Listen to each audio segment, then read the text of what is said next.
Does your community have boundary markers? If so, what are they? And if not, why not? Boundary markers are? Just boundary markers say, here's the fellowship, there's not the fellowship. I describe this as not an electric fence that says keep out or go away. It's just a boundary marker that says, here's where our circle starts. And that sort of thing. What type of boundary markers do we have? I think socially we don't have any boundary markers, I don't think. In Philadelphia, where the congregation's in South Philly. I'm not a traditional Italian family, not a Catholic, so that there's some boundaries there. I'm not African American. Some boundaries are sensed there. But we have those people in the congregation as well. There's a lot of people in the congregation who, I've been told, at least in more traditional settings, whatever that might mean, shouldn't be there. Because they're non-believers. They shouldn't be influencing the congregation. We let non-Christians lead our worship at times, rarely, but it could happen. Because we are embracing people and helping them get into Christ by actually living in Christ with us. And they're finding out how to do that as in the process that they're going along. But I would say that one of the boundaries that I think people do feel is I'm a Jesus person. I'm going to talk about Jesus all the time. I'm not interested in negotiating that. I talk about the Bible all the time. Mm-hmm. This might sound strange. In our context, that is a boundary sense, because lots of people are in churches, traditional, like the Quaker church. Right. They don't. If you talked about Jesus too overtly in some of the meetings in Philadelphia, you would be out of order.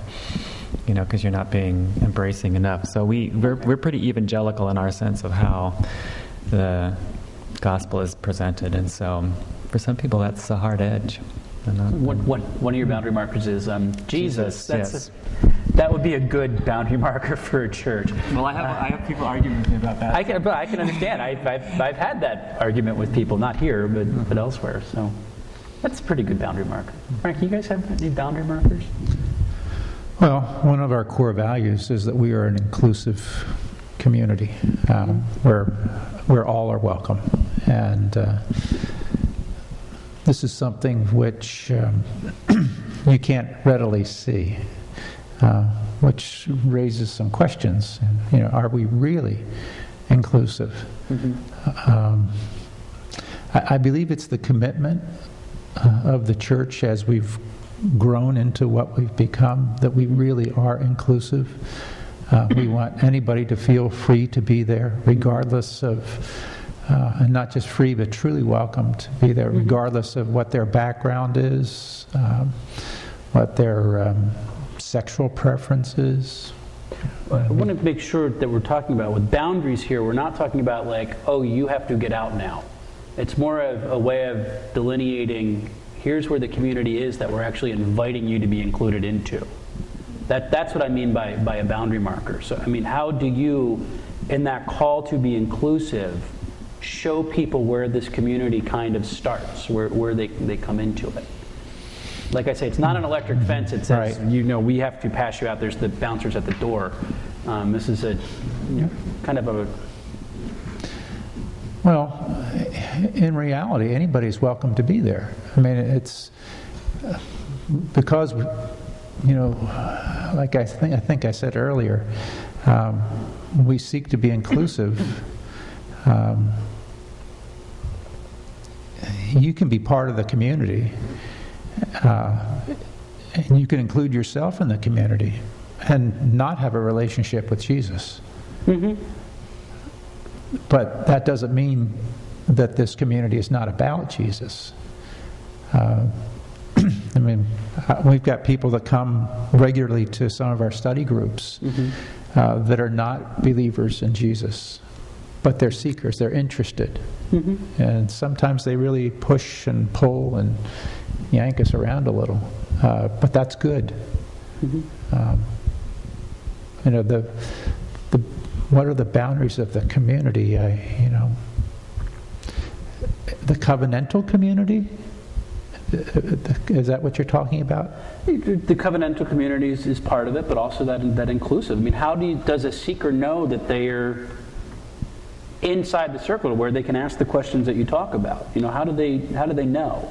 They're allowed to come, but how do they know they're actually there? Do you understand the difference? The difference between being present and actually being part of what's going on around them. I guess I feel that people are welcome to be around and questioning, and how do they know that they're there? Because they're respected. Okay. They're cared for. They're not told to go away because you're struggling with your understandings of who Jesus is. And what He's called you to do and be. Okay. You can still struggle with it. Did you want to answer? Yeah, I'm interested in you pushing this question because it's kind of fun. I would say if there probably no official boundaries, but there is a social boundary. If you can't make a relationship with someone, probably you're going to feel like you're out and you don't belong. So we're very interested in people being. We have a lot of people devoted, even at our meetings, to make sure that we have a concert. There's a team that goes to the concert to make sure they're making relationships. You know, so there's the idea that that's how you're going to get in. And the pastors, of course, are using the word of the month is lore. You know, they're creating this. They're creating this. Atmosphere, in a sense. We think of it as creating culture, you know, by repeating, you know, this is what we're about, this is what we're saying, this is how you can be a part. You know, there's this kind of personally delivered sense of inclusion. Okay. How do you make it? And it's done person to person, more than just, you know, read this book. Although there is a book, but you know, just do this thing with us and figure it out. We'll do it together. Right. See, that's what I heard you say, Frank, and I'll put it is that one of the boundaries is actually the hospitality of the community. When you come into a place where you're experiencing the hospitality, there's a boundary marker there because you know, I like as how Rod put it, if you can't make a connection or a relationship, you don't feel like you're in. Which is we've all seen that in churches, the folks who they never can quite get in, and so that's one of the things that I've been big on, which is why I'm pushing the issue is that there's no, without a boundary marker, there's nothing to invite someone to, because you have no idea where anybody stands. So yeah, I'm blowing the interview by actually commenting, but that's okay. No, you're doing good. Barbara Walters would do it. That's okay. I'm Barbara Walters now. Great. Jim was making fun because at the end of our meeting on Sunday nights, we usually end up by saying, you know, if the next little cracker moment you're going to have, you know, whatever we're going to eat is awkward, that's okay. Yes. You know, because yes, we're all awkward here, and so that's inclusive because people have a really tough time making a relationship when you walk into a group where there's only like 100 people there or something. You know, that's intimate in some ways for a lot of people, and they can't make the initiative or take the initiative to figure out how to maneuver that cocktail hour. You know, it's unless you're just one of those kind of extroverted persons, which most people really aren't.